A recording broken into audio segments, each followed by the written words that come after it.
Assalamualaikum warahmatullahi wabarakatuh.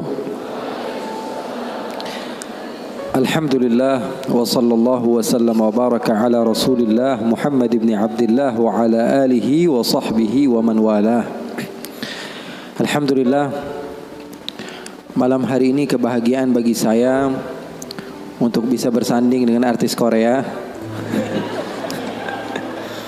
Alhamdulillah. Mudah-mudahan Allah subhanahu wa ta'ala jadikan malam ini malam penuh dengan keberkahan, malam penuh dengan ilmu, malam penuh dengan amal, malam yang menjadikan kita semakin bertakwa kepada Allah subhanahu wa ta'ala. Ikhwani, ilmu yang banyak, akan tetapi kalau tidak diamalkan, hasilnya adalah kosong. Ilmu yang banyak tapi amalnya tidak ada, hasilnya kosong. Akan tapi sebagian orang, dia fokus kepada sedikit yang dia miliki dan dia istiqamah di dalam kebaikan tersebut, maka menghasilkan sesuatu yang bisa membuat dia bahagia di dunia dan di akhirat. Oleh karena itu pesan saya, apa yang telah disampaikan Al-Habib Muhammad barusan, banyak ilmu yang bisa kita ambil, banyak ilmu yang bisa kita gali, banyak ilmu yang bisa kita amalkan. Sedikit yang beliau katakan, ambil, amalkan. Terkadang sebagian di antara kita kalau kebanyakan malah error. Betul atau tidak? Betul atau tidak? Makanya ada kaidah mengatakan apa? Ma la yudraku kulluh la yutraku julluh. Jadi pesan saya di pertemuan ini, insyaallah mulia ini, enggak usah panjang-panjang ya. Yang tadi aja kita ulang-ulang lagi, kita ingat-ingat lagi, kita amalkan. Saya kira segitu saja dari saya.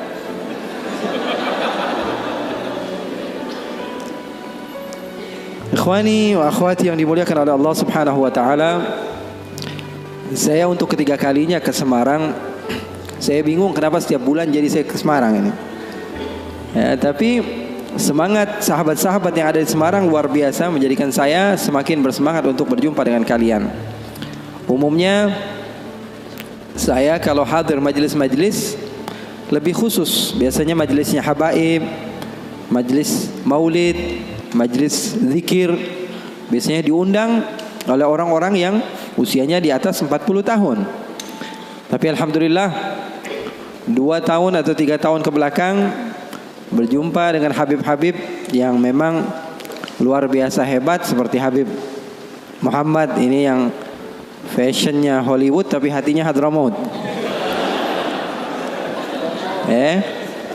Nampak luarnya gaul tapi hatinya suci, insyaallah. Doakan semoga Allah subhanahu wa ta'ala memberikan kepada kita murabbi-murabbi yang bisa membawa kita kepada apa? Kebahagiaan dunia dan akhirat. Karena hidup di dunia ini enggak melulu-melulu harus sedih. Berapa banyak orang yang sok khusyuk malah jadi orang bodoh. Berapa banyak orang yang sok khusyuk malah jadi gila. Betul atau tidak? Zikir terus dia kepada Allah, ibadah terus kepada Allah, tanpa didasari ilmu, ternyata ibadahnya salah, hasilnya kosong. Diceritakan bahwa ada orang yang beribadah sampai 40 tahun di dalam satu goa. Berapa tahun? 40 tahun dia beribadah. Sehingga salah seorang di antara ulama yang bernama Abdullah ibn al-Mubarak, dia mendatangi orang yang rajin ibadah tersebut untuk meminta doa. Karena kita harus husnudzon kepada siapapun, kita enggak boleh suudzon. Kita meminta doa kepada sahabat kita, siapa tahu doanya lebih diterima oleh Allah dibanding kita. Makanya boleh meminta doa kepada sahabat, meminta doa kepada orang yang menurut kita di bawah kita, meminta doa kepada, bahkan Rasulullah SAW mencontohkan di dalam hadis yang derajatnya sahih. Ketika Sayyidina Umar bin Khattab ingin pergi haji, apa kata Rasulullah? La tansana min du'aika ya ukhay. Ya wahai Umar, jangan lupa untuk mendoakan saya. Yang meminta doa siapa? Nabi besar Muhammad sallallahu alaihi wasallam. Kalau zaman sekarang orang bukan berlandaskan guru yang sampai bersambung ilmunya kepada Rasulullah, bersandar dia haddatsani Google, qala haddatsani YouTube, qala haddatsani Instagram, ya. Pengambilan riwayat ilmunya dari orang-orang yang enggak jelas. Dikit-dikit mengatakan, "Wah, kok minta doa sama orang lain, minta sendiri aja." memangnya Allah hanya mendengar dari sahabat kamu, bukan dari diri kamu? Rasulullah contoh tauladan yang baik. Nabi Muhammad saja minta doa daripada sahabat-sahabatnya, daripada Sayyiduna Umar bin Khattab. Oleh karena itu, seseorang yang bernama Abdullah bin al-Mubarak, ini dukun apa Beb? Kok ini asapnya ke saya terus? Apa sunnah Beb? Ini boleh kita bahas juga Beb ini Beb. Jadi terkadang sebagian orang mengira sesuatu yang aneh ya, dan dia tidak mengetahui hal tersebut itu adalah hal yang salah. Ikhwani, sesuatu yang kamu tidak ketahui tidak mesti itu tidak ada. Paham atau tidak? Itu catat itu. Jadikan selalu di otak pikiran kita, segala sesuatu yang tidak kamu ketahui tidak mesti itu tidak ada. Karena terkadang batas otak pikiran kita hanya sebatas apa yang kita ketahui. Contohnya, saya punya sahabat ini pernah ke Kuala Lumpur sekali doang, padahal ke Kuala Lumpur, ke Malaysia, itu juga transit dia, ya. Dia mau umrah, dia transit sebentar ke Kuala Lumpur, keluar 2 jam, kemudian dia masuk lagi, lalu pergi ke Jeddah. Saya kalau pergi ke Malaysia, karena dulu saya banyak kajian di Malaysia, baru sekitar 3 atau 4 tahun saya tinggalkan Malaysia, saya lebih banyak di sini. Ya, di Indonesia baru sekitar 3 atau 4 tahun. Saya juga ya dikontrak beberapa channel di Malaysia juga. Jadi ceramahnya sudah biasa bahasa Upin Ipin lah ya. Bahasa Upin Ipin. Jadi sekarang berubah sedikit demi sedikit, makanya saya minta maaf kalau ada sebagian bahasa mungkin yang masih terkadang jatuh. Boleh lah, ya kan? Boleh kan? Boleh aja ya. Ada sebagian bahasa mungkin sedikit jatuh, saya minta maaf. Kalau ada salah seorang di antara sahabat saya yang pernah ke Kuala Lumpur cuma 2 jam saja. Kalau saya pergi ke Malaysia, saya katakan saya ada kajian. Di mana? Di Melaka. Apa ucapan pertama yang dia ucapkan? Dia pasti akan bilang, Melaka itu jauh atau tidak dari Kuala Lumpur ya Habib? Pasti itu yang dia katakan. Kenapa? Karena di otak dia tidak sampai ke Melaka. Bayangan yang ada di dalam pikirannya hanya apa? Hanya Kuala Lumpur. Begitu juga sahabat-sahabat mungkin yang pernah ke Jakarta. Kemana pernah? Oh, saya pernah ke Monas Habib. Oke. Seumur hidup kamu ke Jakarta pernahnya ke Monas doang? Iya Habib, saya pernah ke Monas. Ketika saya mengatakan saya ada pengajian di mana? Di Tanah Abang. Jauh nggak kira-kira dari Monas? Itu pasti ucapan pertama dia. Kenapa? Karena otak dia hanya sebatas Monas. Saya bilang, wah saya habis belanja nih di Condet, beli gamis. Kalau Condet berapa kilo kira-kira Beb ya dari Monas? Pasti ucapan pertama kali apa? Sesuatu yang dia ketahui. Begitulah manusia. Oleh karena itu, saya ingin memesankan kepada kalian bahwa tidak semua itu yang kalian tidak ketahui itu tidak ada. Ya.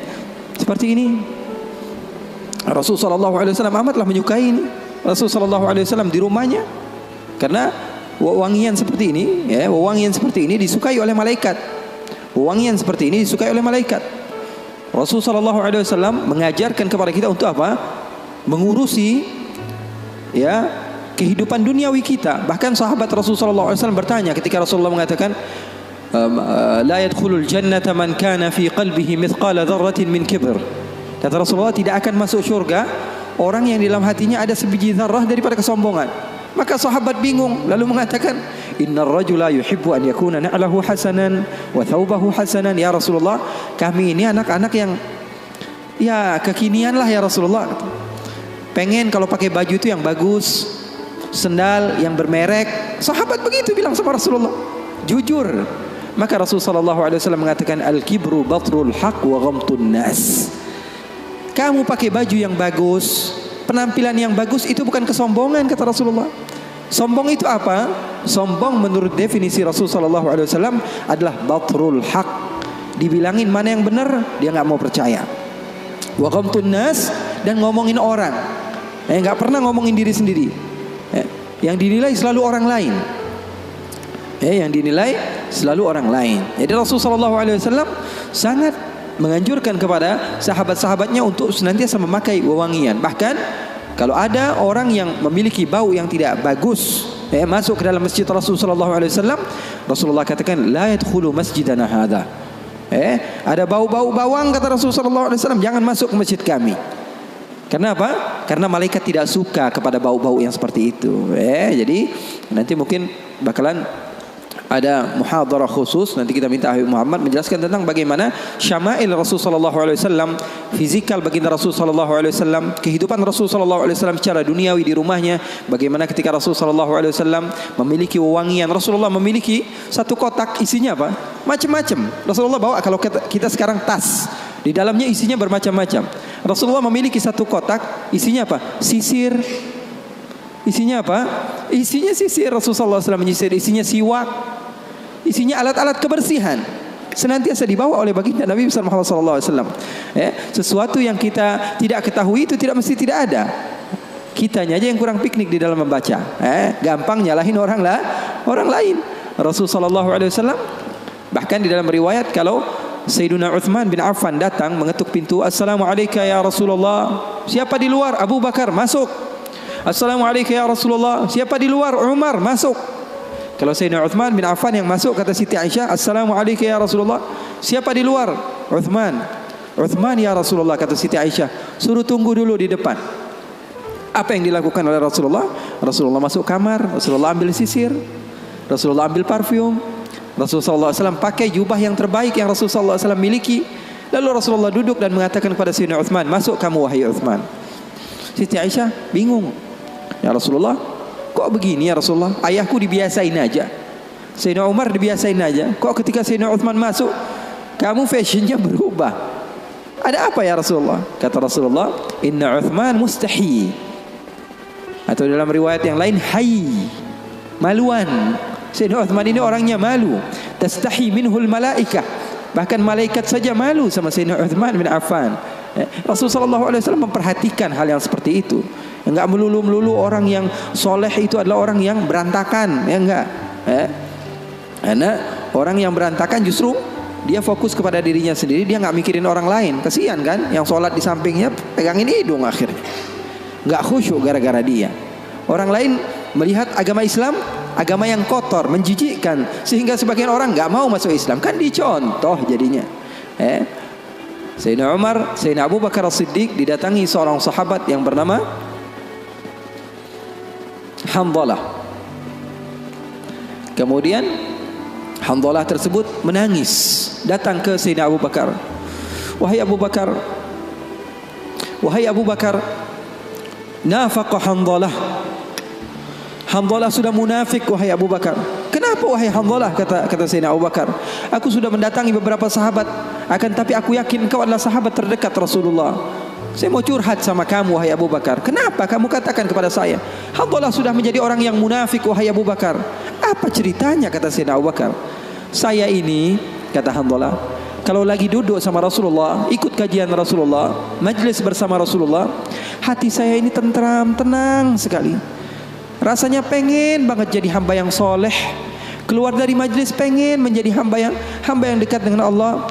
Tapi kalau sudah kumpul sama teman-teman, lupa semua itu. Kalau sudah megang handphone, serasa saya ini bukan hamba yang seperti yang saya inginkan tadi. Kalau saya sudah duduk di kafe sama sahabat-sahabat saya, seakan-akan saya ini bukan anak majelis lagi.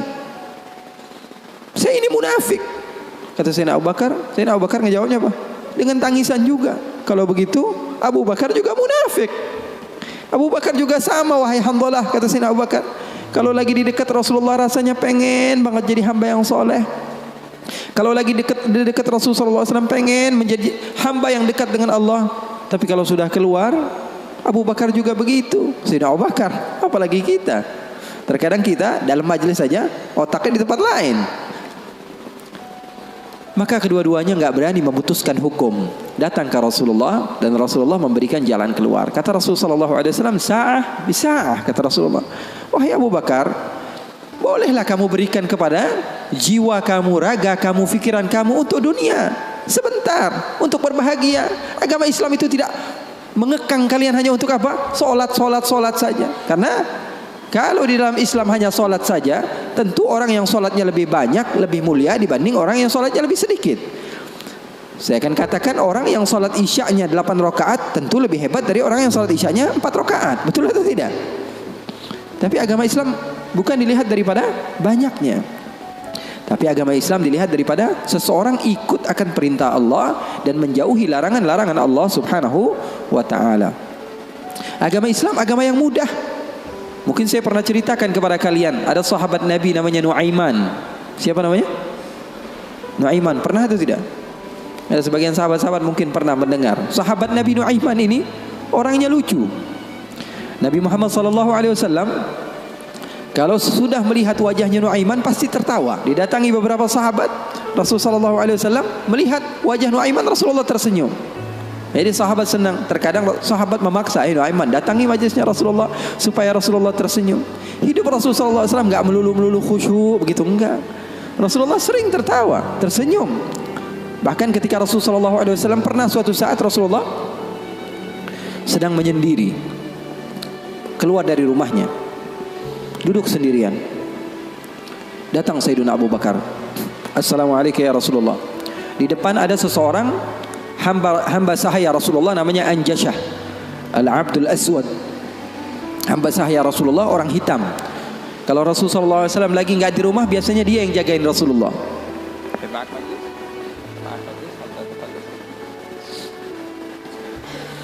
Siapa namanya? Anjashah, penjaga Rasulullah SAW.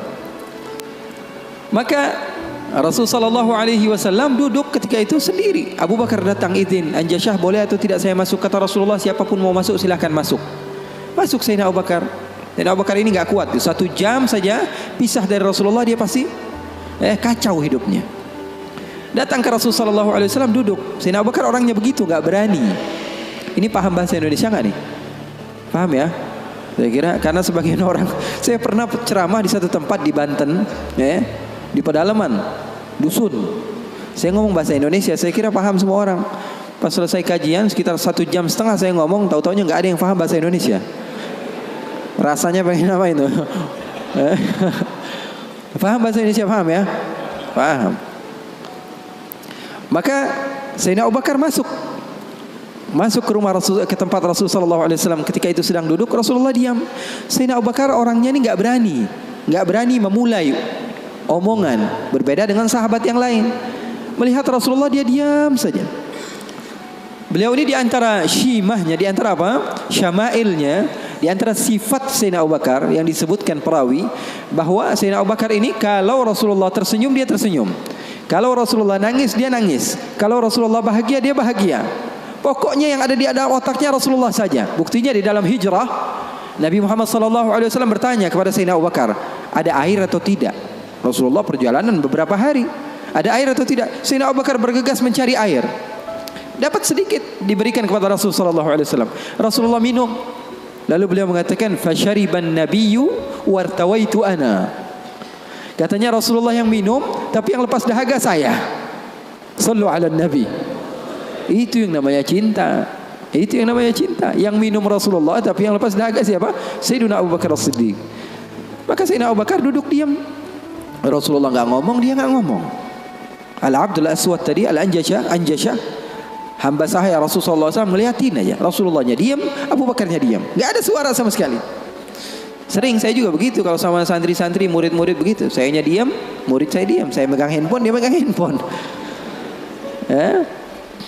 Rasulullah SAW diam, Sayyidina Abu Bakar diam. Sayyidina Umar datang, Assalamualaikum ya Rasulullah. Waalaikumsalam. Kata Rasulullah SAW, masuk duduk Sayyidina Umar. Sayyidina Umar dia orangnya nggak bisa diam. Beda sama Sayyidina Abu Bakar As-Siddiq. Duduk sebentar, 5 menit, Rasulullah diam, Abu Bakar diam. 10 menit, 15 menit masih diam. Lalu Sayyidina Umar memberanikan untuk membuka pembicaraan. Dia katakan, ya Rasulullah, iya ya Umar, saya mau tanya ya Rasulullah, mau cerita, mau curhat ya Rasulullah. Silahkan wahai Umar.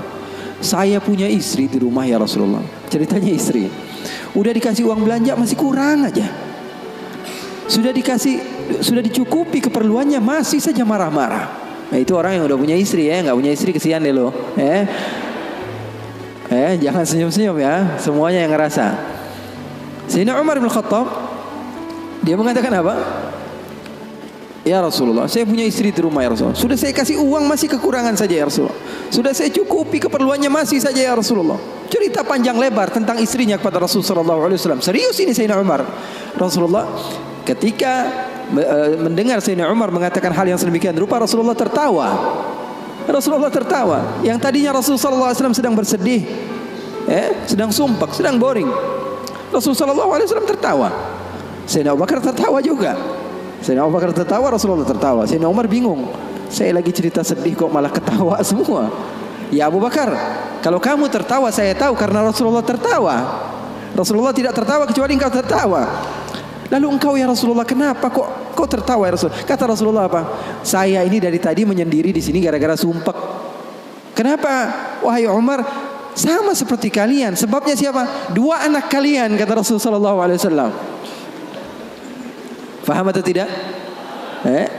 Sayyidina Umar cerita panjang lebar tentang istrinya. Kata Rasulullah SAW, saya juga datang ke sini menyendiri, lari dari rumah. Karena apa? Karena ulah anak 2 kalian. Karena Rasulullah SAW memiliki istri Sayyidatuna Aisyah dan Sayyidatuna Hafsah, putri Sayyidina Umar. Jadi begitu. Yang namanya suami sekelas Rasulullah SAW saja digituin, apalagi ente.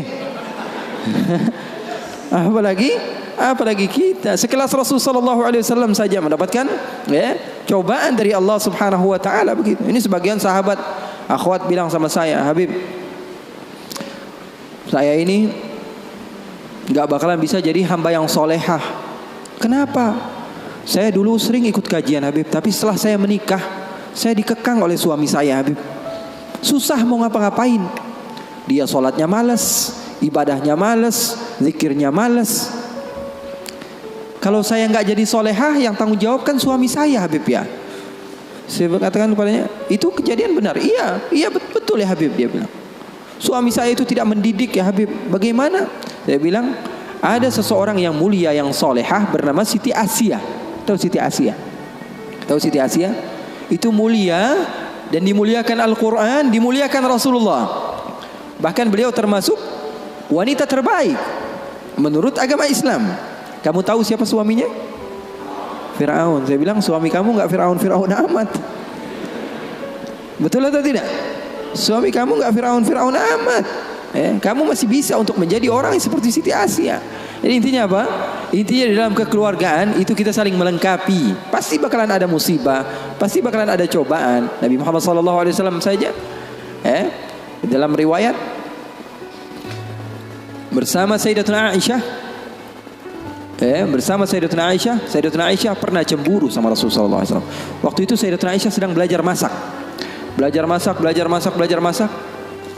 Setelah masak Siti Aisyah, Rasulullah SAW disiapkan di hadapan Rasulullah beberapa roti gitu ya. Ada maroknya, ada kuahnya. Siti Aisyah sedang masak. Setelah masak, Sayyidatuna Aisyah sedang serius-seriusnya masak ini. Umurnya ketika itu sekitar 14 atau 15 tahun. Baru gede, lagi semangat-semangatnya membahagiakan suaminya. Karena Siti Aisyah, Rasulullah wafat usianya baru 18 tahun. Sementara putri Rasulullah Siti Fatimah usianya berapa? 30 tahun. Masak Sayyidatuna Aisyah. Ketika sedang masak, ada yang mengetuk pintu rumah Rasulullah. Assalamualaikum ya Rasulullah. Ternyata jariyah, hamba sahaya, perempuan yang membawa apa? Membawa lauk, membawa kuah, yang membawa marok. Kata Rasulullah, siapa di luar? Saya hamba sahayanya Ummu Salamah. Ya, Rasulullah punya istri juga namanya Ummu Salamah. Rasulullah punya istri itu memiliki kelebihan masing-masing. Ummu Salamah itu terkenal pintar masaknya. Jadi bawa lauk untuk Rasulullah SAW yang ketika itu di dalam rumahnya Siti Aisyah yang sedang belajar masak. Ini gimana caranya saya supaya apa? Membahagiakan suami saya. Lagi asik-asik masak, tiba-tiba ada makanan yang enak datang. Kira-kira Rasulullah makan yang mana? Kira-kira Rasulullah makan yang mana? Ini kesukaan Rasulullah, favorit Rasulullah. Datang dari rumah seorang istri Rasulullah. Siti Aisyah yang sedang masak tiba-tiba datang ke tempat hamba sahaya tersebut, mengatakan, ini datang dari mana? Dari Ummu Salamah. Apa yang dibawa? Marok untuk Rasulullah SAW, kuah daripada masakan Ummu Salamah, kesukaan Rasulullah. Wahai Aisyah, apa kata Siti Aisyah? Kamu bawa pulang nggak? Kalau nggak saya pecahin piringnya.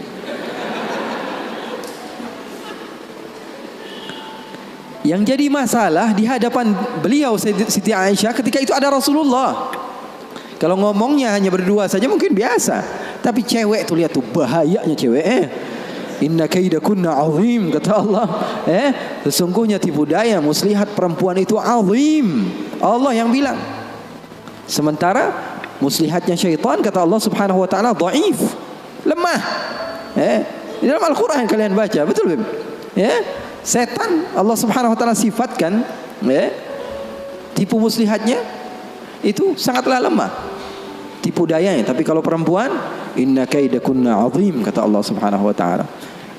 Bukan berarti bahwa perempuan itu begini dan begitu, enggak. Memang udah bawaannya begitu. Begitu. Makanya orang yang paling sabar dengan istrinya pahalanya paling besar. Orang yang paling bukan curhat ini ya. Orang yang paling sabar dengan istrinya pahalanya besar di sisi Allah. Bahkan ada seorang wali di negeri Hadramaut ditanya, kenapa kamu bisa soleh seperti ini? Kamu mendapatkan maqam yang tinggi di sisi Allah. Kenapa? Karena sabarnya dia sama istrinya. Setiap hari diomelin sama bininya, setiap hari diomelin sama istrinya. Maka Siti Aisyah mengatakan, kamu bawa pulang atau tidak? Kalau tidak saya pecahkan di sini juga. Bingung ini, hamba sahaya pulang diomelin istri Rasul, nggak pulang diomelin istri Rasul. Nggak enak kan jadi begitu. Kalau dia pulang diomelin Ummu Salamah, nggak pulang diomelin Siti Aisyah. Akhirnya galau dia, diam aja di situ. Rasulullah ngeliatin, ini mau ngapain ini Aisyah ini. Ternyata benar, diambil sama Siti Aisyah dan dilempar makanan tersebut di hadapan Rasulullah. Maka takut itu hamba sahaya dan dia pun pulang. Siti Aisyah mengatakan, ya Rasulullah, nggak lauk di sini, nggak lauk dari situ. Maksudnya apa? Nggak ada lauk. Sekarang makan siang nggak ada lauk. Ini enggak, itu enggak, kata Rasulullah. Kata Siti Aisyah. Siti Aisyah pergi. Lalu Rasulullah SAW menunjukkan kepada kita akan arti cinta. Sahabat saya bertanya, apa arti cinta? Ketika Rasulullah SAW mengambil sisa-sisa makanan tersebut dan tertawa, lalu mengatakan, gharat ummukum, ibu kalian sedang cemburu, pergi jangan mendekat, kata Rasulullah Sallallahu Alaihi Wasallam. Jadi hal yang seperti itu ada di zaman Rasul sallallahu alaihi wasallam, di kehidupan baginda Rasul sallallahu alaihi wasallam. Bahkan pernah Siti Aisyah, ini kenapa cerita suami istri terus ya? Padahal saya mau cerita tentang hamba yang soleh tadi, tapi nggak apa-apa lah. Siti Aisyah pernah suatu saat ada masalah sama Rasulullah. Terus dia bilang, ya Rasulullah, kamu yang bersalah. Kata Rasulullah SAW, kita selesaikan masalahnya, wahai Aisyah, dengan baik-baik. Bagaimana jalan keluarnya? Kata Siti Aisyah, panggil salah seorang di antara sahabatmu yang menjadi hakim, menengahi antara kita berdua. Kata Rasulullah, oke, saya panggil Umar. Enggak, Umar terlalu keras, kata Siti Aisyah. Beliau yang menentukan. Rasulullah begitu cinta kepada istrinya Siti Aisyah, sampai-sampai Rasulullah tahu. Di dalam Bukhari, Rasulullah SAW mengatakan kepada Siti Aisyah, wahai Aisyah, aku tahu kapan kamu marah, kapan kamu tidak marah. Kapan ya Rasulullah? Kata Siti Aisyah, kata Rasulullah, ketika kamu bersumpah, wa Rabbi Ibrahim, demi Tuhannya Nabi Ibrahim, berarti kamu tidak sedang mau menyebut namaku, kamu berarti lagi marah. Tapi kalau lagi kamu berbahagia denganku dan senang kepadaku, kamu akan mengatakan, wa Rabbi Muhammad, demi Tuhannya Nabi Muhammad sallallahu alaihi wasallam. Maka Sayyidina Umar, kata Rasulullah, kata Sayyidatuna Aisyah, enggak mau. Sayyidina Umar terlalu tegas. Kita panggil Uthman. Uthman nanti lebih membela kamu ya Rasulullah. Dia orangnya maluan, pemalu. Kata Rasulullah, kalau begitu Sayyidina Ali bin Abi Thalib, kalau itu sih pasti menang Rasulullah, sepupunya Rasulullah, mantunya Rasulullah. Terus siapa yang kamu mau? Abu Bakar? Abu Bakar sepertinya lebih cocok ya Rasulullah. Kata Siti Aisyah, Abu Bakar sepertinya lebih cocok, bapaknya. Akhirnya kata Rasulullah, oke, kita panggil Sayyidina Abu Bakar. Dipanggil Sayyidina Abu Bakar. Bingung Sayyidina Abu Bakar. Sayyidina Abu Bakar sudah tahu ini pasti kerja ulah Siti Aisyah ini. Kenapa saya dipanggil Rasulullah sallallahu alaihi wasallam? Datang Sayyidina Abu Bakar mengatakan kepada Rasulullah sallallahu alaihi wasallam, ada apa ya Rasulullah? Kata Rasulullah, saya sedang ada masalah dengan Siti Aisyah, dengan Aisyah. Saya ingin diselesaikan dengan baik-baik. Kamu menjadi penengah. Kamu bukan sahabat saya, bukan murid saya, dan kamu bukan sebagai ayah daripada Aisyah, tapi kamu sebagai hakim yang bijak, yang memisah, yang menyelesaikan masalah kami berdua. Oke, kata Sayyidina Abu Bakar. Duduk Sayyidina Abu Bakar. Ditanya sama Rasulullah sallallahu alaihi wasallam, ayo Abu Bakar mulai. Sayyidina Abu Bakar mulai. Kata Sayyidina Abu Bakar, saya mau tahu asal usul masalahnya ini dari mana. Belum sempat Rasulullah SAW menjawab, Sayyidatuna Aisyah sudah mengatakan, yang salah dia bukan saya. Sayyidatuna Aisyah nggak mau menyebut nama Rasulullah, yang salah dia, kata Sayyidatuna Aisyah. Marah Sayyidina Abu Bakar, berdiri mau dipukul Sayyidatuna Aisyah. Kurang ajar kamu sama Rasulullah. ketika mau dipukul Siti Aisyah, apa yang beliau lakukan? Beliau kembali kepada Rasul sallallahu alaihi wasallam dan berlindung kepada Rasul sallallahu alaihi wasallam. Di belakang Rasul sallallahu alaihi wasallam. Lalu Rasul sallallahu alaihi wasallam memegang tangan Sayyidina Abu Bakar yang mau memukul Siti Aisyah dan mengatakan, "Wahai Abu Bakar, kalau mau main kekerasan bukan di sini tempatnya. Dia adalah istri saya." Keren enggak Rasulullah? Maka Sayyidina Abu Bakar malu dan keluar dari rumah Rasul sallallahu alaihi wasallam. Siti Aisyah memeluk Rasul sallallahu alaihi wasallam. Ini Nuaiman, sahabat Nabi. Dia pernah bawain Rasulullah madu. Dikasih Rasul sallallahu alaihi wasallam madu. Setelah diberikan kepada Rasulullah, Rasulullah makan, mengajak beberapa sahabat untuk makan bersama Nuaiman. Ini disebutkan di dalam kitab Usdul Ghabah, fi tamyiz as-sahabah. Ibn al-Athir, diberikan madu kepada siapa? Kepada Rasulullah SAW. Rasulullah ambil madunya, diberikan kepada sahabat-sahabat Rasulullah SAW. Setelah dimakan oleh Rasulullah SAW, tiba-tiba Nuaiman datang bersama seorang pria. Lalu Rasulullah bertanya kepada Nuaiman, siapa dia? Kata Nuaiman, ini penjual madunya ya Rasulullah. Maksud kamu? Saya tadi niatnya mau beliin Rasulullah tapi nggak ada uangnya. Maksudnya Rasulullah yang bayar. Rasulullah sudah habiskan madunya dan Rasulullah SAW disuruh bayar sama Nuaiman. Lalu Rasulullah SAW bertanya kepada Nuaiman, Nuaiman kamu berani sekali sama saya, kata Rasulullah. Oh kamu berani sekali. Apa kata Nuaiman? Saya jujur ya Rasulullah, saya nggak pernah melihat ada satu baju baru yang datang di kota Madinah atau makanan baru kecuali saya berharap saya adalah orang yang pertama menunjukkannya kepadamu dan memberikannya kepadamu ya Rasulullah. Wah bagus itu. Masalahnya cuma satu ya Rasulullah, nggak punya fulus, nggak punya uang ya Rasulullah. Masalahnya saya semua. Nah, begitulah Nuaiman. Kisah hidupnya luar biasa, membuat Rasulullah SAW bahagia. Orang yang seperti itu, kalau kita yang jadi seperti itu, mungkin kita adalah orang yang pertama kali masuk neraka. Kurang ajar sama Rasulullah. Tapi terkadang ada sebagian orang yang melakukan keburukan, tapi kalau dicintai oleh Allah, keburukannya menjadi kebaikan. Orang, kalau kamu cinta kepadanya, apapun yang dia lakukan, keburukan sekalipun, di mata kamu dia melakukan hal yang indah. Itu rasio loh. Seorang bapak atau ibu, anaknya padahal biasa-biasa aja, nggak ganteng-ganteng amat. Setiap hari dibilang, waduh cakep banget anak saya. Foto dia melulu di Instagram. Betul atau tidak? Padahal orang lain melihatnya biasa aja ini anak. Tapi bagi dia, di mata orang tua, anaknya adalah hal yang terindah baginya. Begitu juga ketika anaknya salah. Di mata orang tua terkadang dia melihat anaknya nggak salah, yang salah orang lain. Kenapa? Karena matanya sudah cinta kepada anaknya tersebut. Jadi bisa dimaklumi. Terkadang ada sebagian orang yang dia melakukan amaliyah yang buruk. Amaliyah buruk, jelas-jelasan. Tapi Allah cinta kepada hamba tersebut. Apa yang dia dapatkan? Dia dapatkan ridhonya Allah. Kita yang suudzon dapat apa? Dapat keburukan. Bareng-bareng sama saya kaji Al-Quran. Bagaimana Nabi Musa berdoa. Allah katakan, falamma akhadathum ar-rajfah. Tatkala Nabi Musa didatangi musim paceklik, nggak ada air sama sekali. Nabi Musa berdoa. Apa doa Nabi Musa? Qala rabbi law syi'ta ahlaktahum min qablu wa iyyai. Ya Allah, kenapa nggak dikasih air sih? Law syi'ta ahlaktahum min qablu wa iyyai. Kalau mau hancurin sekalian, jangan airnya doang ya. Marah-marah sama Allah. Kalau mau hancurkan sekalian semuanya. Atuhlikuna bima fa'ala as-sufaha'u minna. Ya Allah, kenapa engkau menghancurkan kami atau menahan air dari kami hanya karena beberapa orang oknum saja daripada hambamu yang berada bersama kami yang melakukan kesalahan? Kenapa kami semua yang kena imbasnya? Marah-marah sama Allah. Kemudian Nabi Musa mengatakan, in hiya illa fitnatuk. Balik-baliknya semua fitnah datangnya darimu ya Allah, bukan dari kami. Kalau yang doa kita, mungkin kita sudah menjadi orang yang kufur pertama kali, marah-marah sama Allah. Tapi yang berdoa orang yang dekat kepada Allah, hasilnya apa? Hasilnya Allah memberikan kebaikan.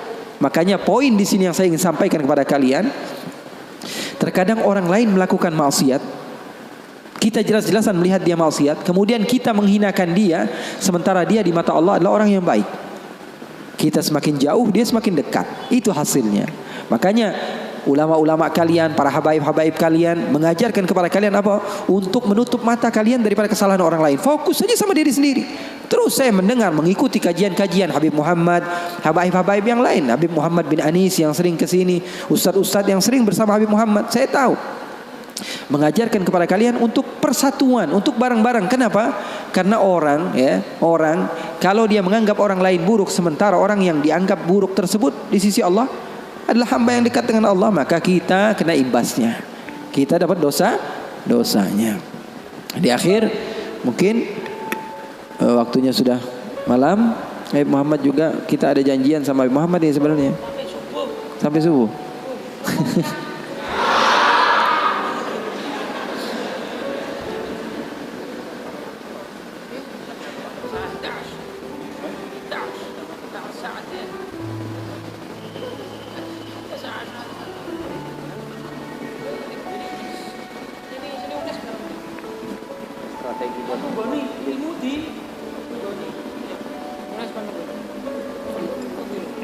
Itu strategi sebenarnya biar bisa minum kopi.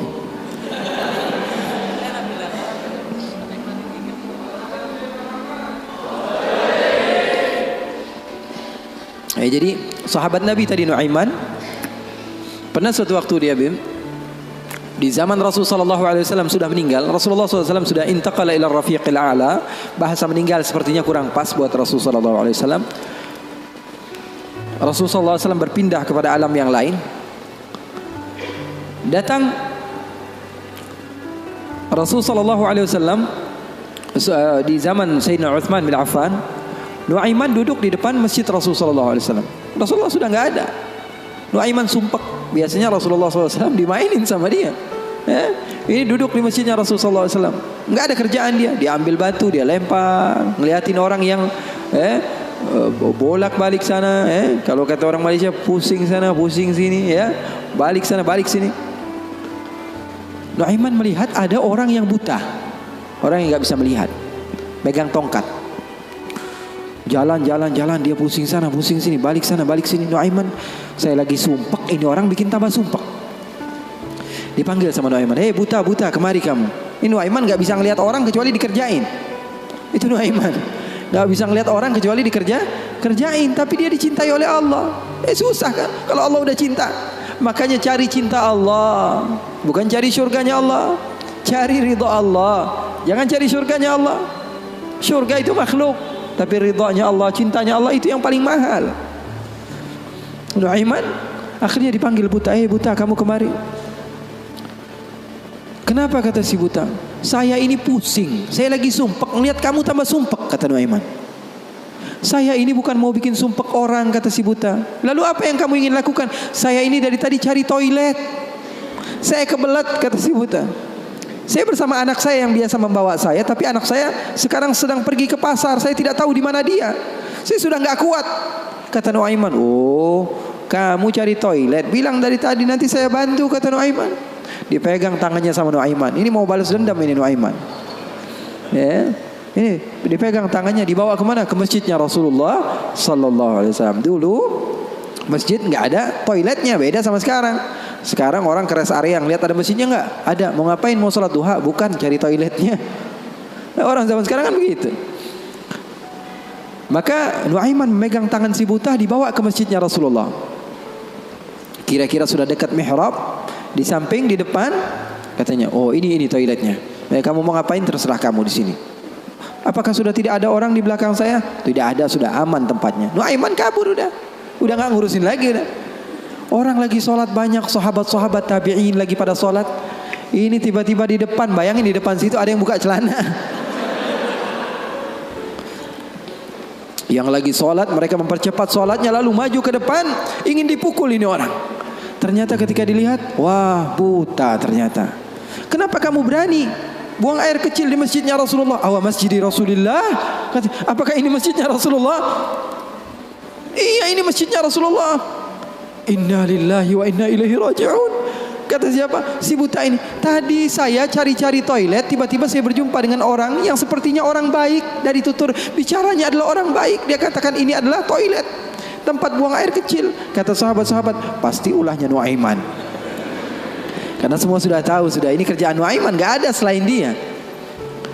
Maka siapa kata si buta? Nuaiman.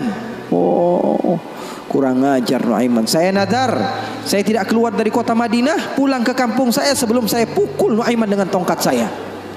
Buta ini sudah begitu marah.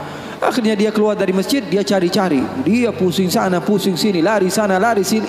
Dia cari di mana yang namanya Nuaiman. Tanya ke sana, tanya kemari. Tahu nggak Nuaiman? Oh, Nuaiman kalau dicari nggak bakalan ketemu. Ya. Tiba-tiba dia sudah capek, ini si buta. Nuaiman datang. Nuaiman tanya, nakar sautu. Dia rubah suaranya. Buta, lagi ngapain sendirian di sini? Dia bilang, saya lagi sumpek ini. Sumpek kenapa? Saya ditipu sama orang. Siapa namanya? Nuaiman. Terus kamu mau ngapain sekarang? Saya mau balas dendam. Oh, sini saya antar kamu kepada Nuaiman. Padahal yang ngomong siapa? Nuaiman. Ini bukan cerita-cerita saya yang bikin loh, bukan. Ada riwayatnya. Maka Nuaiman memegang tangan si buta, dibawa lagi kemana? Dia bohongi, dia tipu. Dia ajak keliling-keliling dulu, seakan-akan tempatnya sudah jauh. Selepas itu dia bawa ke masjidnya lagi. Dibawa lagi ke masjidnya Rasulullah SAW. Didekatkan kepada mihrab. Ketika itu Khalifatul Rasulullah Sayyiduna Uthman bin Affan, Amirul Mukminin, sedang salat.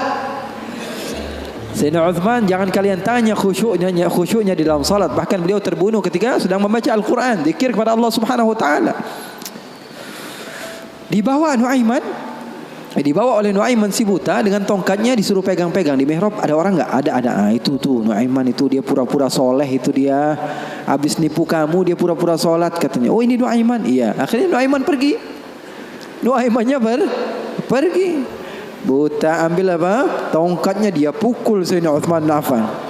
Sekencang-kencangnya dari belakang orang-orang, para sahabat, para tabi'in, mereka teriak, "Qutila Amirul Mukminin." Ada musuh yang mau bunuh Amirul Mukminin. Semua menyerbu. Ternyata dia lagi. Baru sekitar setengah jam yang lalu dia buang air kecil di sini. Sekarang sudah pukul Sayyidina Uthman bin Affan. Akhirnya semua orang bingung. Dia bilang, kenapa kamu pukul Amirul Mukminin? Katanya gemeter dia. Saya pukul tadi barusan Amirul Mukminin. Saya ditipu sama orang. Orang bilang itu adalah Nuaiman.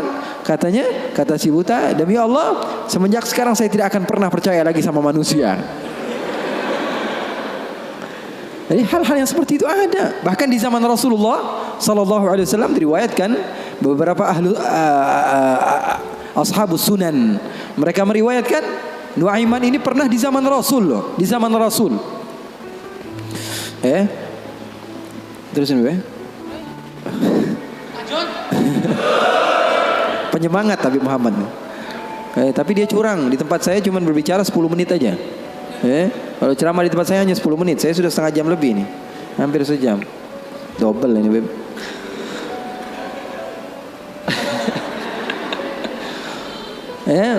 Nuaiman di zaman Rasulullah SAW, Sayyidina Abu Bakar ini banyak rihlah, banyak pergi kemana-mana, pergi ke Syam untuk berdagang, berbisnis. Suatu saat Sayyidina Abu Bakar datang ke Rasulullah mengatakan, ya Rasulullah, saya mau izin. Izin apa wahai Abu Bakar? Saya mau ajak Nuaiman ini ikut saya berbisnis ke negeri Syam, ke luar negeri ini, bikin paspor Nuaiman.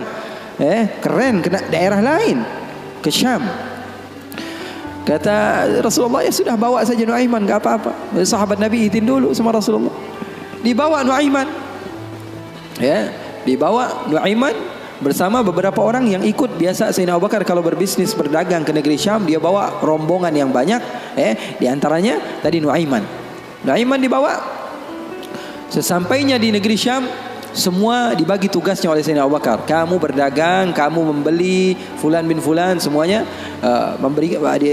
mendapat apa? Tugas dari Sayyidina Abu Bakar. Ada seseorang di antara sahabat Sayyidina Abu Bakar, namanya Huwaitib. Namanya siapa? Huwaitib. Ini orangnya polos. Orangnya polos banget. Kata Sayyidina Abu Bakar, kamu seperti biasa wahai Huwaitib. Apa kerjaan kamu? Pekerjaan kamu jaga makanan. Kalau saya minta makan, kamu kasih. Kalau saya belum datang, maka jangan beri makanan. Nuaiman tanya, saya kerjaannya apa wahai Abu Bakar? Kamu mau ngapain terserah kamu wahai Nuaiman. Yang penting kamu hadir bersama-sama. Rasulullah SAW dan sahabatnya itu manhaj mereka, nggak melulu serius aja. Kalau kalian dapatkan guru-guru kalian mengajak sedikit bercanda kepada kalian atau berlaku asik kepada kalian, itu manhaj Rasulullah SAW di dalam menggapai hati seseorang sehingga dia mau untuk mendekati agama Islam. Ini enggak, dikit-dikit matanya melotot, melihat ke kanan bilang sesat, ngelihat ke kiri dibilang sesat, ini orang salah, ini orang enggak betul, ini orang enggak baik. Enggak, Rasulullah enggak begitu. Rasulullah SAW penuh dengan kebijakan. Enggak juga Rasulullah SAW ngegampangin. Wah ini boleh, yang ini boleh, yang ini boleh, semuanya boleh. Enggak juga, ada batas-batasannya. Makanya kalian beruntung di dalam satu manhaj, la ifrat wa la tafrid. Enggak berlebih-lebihan, enggak kekurang-kurangan. Ya, maka Nuaiman bertanya kepada Sayyidina Abu Bakar, kerjaan saya apa? Pekerjaan kamu terserah, mau ngapain aja. Sayyidina Abu Bakar pergi berbisnis, Nuaiman enggak ada kerjaan, akhirnya lapar. Dia datang kepada Huwaitib, mengatakan kepada dia, "Tib, saya sudah lapar nih. Saya pengen makan nih. Berikan kepada saya makanan." Kata Huwaitib, dia mengatakan, Wahai Nuaiman, sekarang belum waktunya makan. Kita tunggu Abu Bakar sekitar sejam 2 jam lagi dia datang, baru saya akan berikan makan. Ini kan amanat dari Sayyidina Abu Bakar, sahabat Nabi. Ini orangnya polos banget ini, sahabatnya Sayyidina Abu Bakar. Akhirnya Nuaiman bilang, saya sudah lapar, saya nggak bakalan kuat nunggu Abu Bakar. Ini orangnya aneh, yang ini orangnya polos. Yang satu bilang, wah enggak, saya takut dibilang enggak amanah. Oh, kamu berani melawan saya, kata Nuaiman. Lalu melunak ini Huwaitib, dia bilang, tolonglah Nuaiman, jangan jahat sama saya. Kalau Rasulullah saja bisa kamu kerjain, apalagi saya. Tolonglah katanya, jangan macam-macam. Kata Nuaiman, kamu berikan makanan, kalau tidak saya bikin masalah sama kamu. Ngancam Nuaiman. Akhirnya dia mengatakan, waduh gimana ini? Ini amanat dari Abu Bakar. Ya sudah, terserah kamu. Yang terpenting saya tidak akan berikan makanan sehingga Abu Bakar datang. Kamu mau ngapain terserah kamu. Akhirnya Nuaiman bilang, wah nantang saya, kata Nuaiman. Apa yang dilakukan Nuaiman? Nuaiman pergi ke pasar. Dia cari tempat penjualan hamba sahaya. Dia lihat, wah ini hamba sahaya jual. Berapa harganya? 300 dirham. Yang ini berapa? 300 dirham. Yang ini berapa? 300 dirham. Wah, dia bilang, mahal-mahal ya hamba sahaya di sini, kata. Loh, memangnya kenapa? Saya punya hamba sahaya, saya mau jual 100 dirham saja, kata. Apa kata Nuaiman? Saya punya hamba sahaya, saya mau jual 100 dirham saja. Wah, murah sekali hamba sahaya kamu. Iya, cuma dia punya kekurangan. Kekurangannya apa? Kalau kalian tangkap, dia bakalan bilang, saya bukan hamba sahaya, saya orang bebas. Saya bukan hamba saya orang bebas. Wah, kata orang-orang, saya mah nggak perlu sama bacotnya, yang penting kerjanya. Dia mau ngomong apa terserah, yang terpenting dia mau kerja. Oh, kalau begitu deal, saya jual hamba sahaya saya, dapat uang 100 dirham nih, uang yang banyak. Kemudian didatangi Huwaitib, kemudian dikatakan, wah itu tuh hamba sahaya saya. Ditangkaplah Huwaitib. Teriak-teriak dia, saya bukan hamba sahaya, saya orang merdeka. Kata yang beli, kami udah tahu ini kekurangan kamu. Nuaiman tuh cerdasnya, pinter otaknya. Akhirnya dibawalah ini orang ke pasar dan dijual di pasar. Itu sahabat Nabi padahal dimainkan sama Nuaiman. Nuaiman ambil uangnya, dia beli makanan, beli baju, belanja dia, shopping akhirnya. Dia beli peralatan segala macam, dia pulang akhirnya. Sayyidina Abu Bakar tanya, mana ini Huwaitib, katanya. Mana kok nggak ngasih makanan sama sekali? Di mana dia pergi? Kata Nuaiman, udah aneh jual. Jujur lagi dia, udah di mana ente jual? Salah sendiri katanya. Saya minta makan nggak dikasih makan, akhirnya jual. Ketawa Sayyidina Abu Bakar. Di mana kamu jual? Ayo kita pergi ke dia. Dicari di pasar, ternyata Huwaitib masih berada di satu tempat, di situ dia dijual. Untung belum dibeli orang itu. Berapa kalau udah dibeli orang lain kan? Sayyidina Abu Bakar bilang, ini berapa harganya? 300 dirham. Dibayar sama Sayyidina Abu Bakar langsung. Dibayar sama Sayyidina Abu Bakar. Akhirnya dibawa pulang ke kota Madinah. Sayyidina Abu Bakar menceritakannya kepada Rasulullah SAW.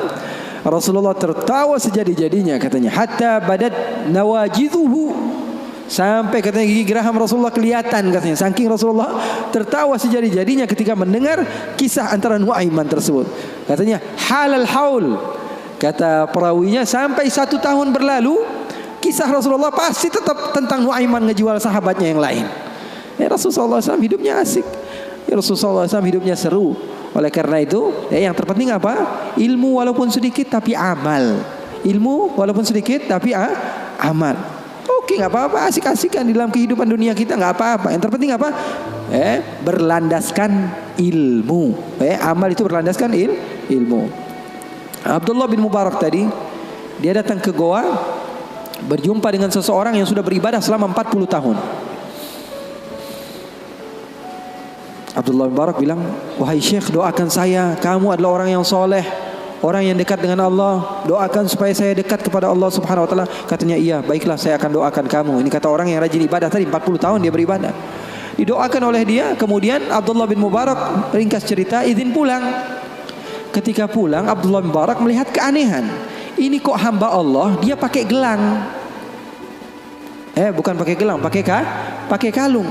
Ini kok dia pakai kalung? Ketika diperhatikan sepertinya ada sesuatu di kalungnya. Ketika didekati ternyata apa? Dia pakai bangkai tikus. Jadi di sini dia pakai kalung, di bawahnya ada bangkai tikus. Na'udzubillah min dzalik. Ditanya sama Abdullah bin Mubarak, itu yang kamu pakai apa?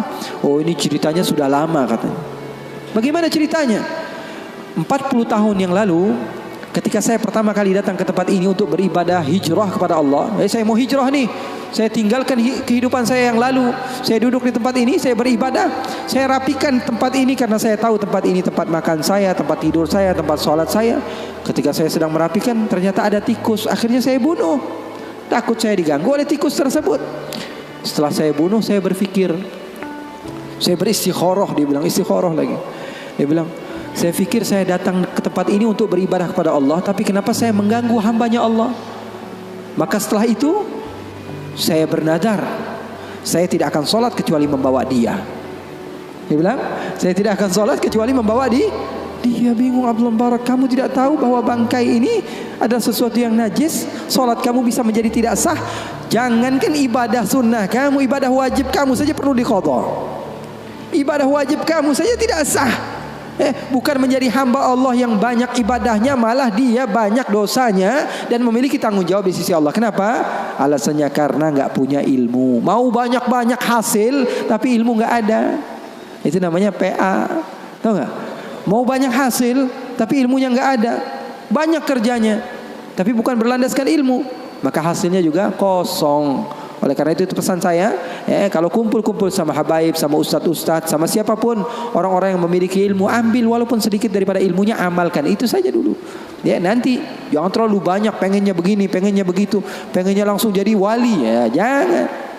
Mencontoh gurunya ketika gurunya sudah jadi, itu kesalahan besar. Tuh catat. Mencontoh guru ketika guru sudah jadi, itu kesalahan besar. Mencontoh guru itu ketika dia belajar. Ketika dia berusaha. Nggak ada orang yang alim, orang yang sukses kecuali dulunya dia susah. Ini mau nyontoh yang udah kerennya doang. Gaya berjalannya, pengen mobilnya sama, handphonenya sama, semuanya pengen sama, penampilannya pengen sama. Nanti dulu. Kalau kamu di masa hijrah, kamu contoh ketika guru kamu sedang berusaha, dan insya Allah itu manfaat bagi kita semua. Waktu kita masih ada beberapa menit, insya Allah untuk doa, untuk Habib Muhammad doa.